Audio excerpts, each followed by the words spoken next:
it's your girl Bookcierrajanae, and I need to take these braids out. It was my protective style, but I'm about to change my hair red, y'all. This is how it starts, and this is how it ends. Keep watching so I can show you how. So I went over to Sally's and got a 30 developer in the cream form and Loreal's HiColor HiLights. This process is super simple. And then I made sure I shampooed, deep conditioned. Hey now, come back. My conditioner trying to run away. And then I conditioned with Shea Moisture. You also want to make sure you have gloves, a plastic bowl, and an application brush.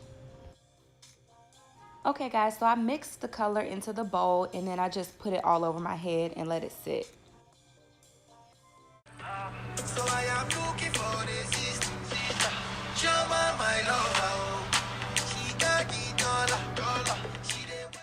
After 30 minutes, I rinsed it all out, shampooed it, and deep conditioned, which I'm about to walk you through.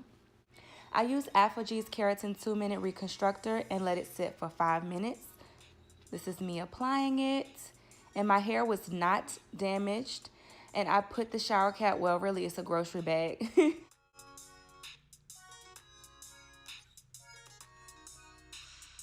Here is the Manuka Honey by Shea Moisture, their conditioner, and I honestly rinsed the deep conditioner out and then put a regular conditioner in.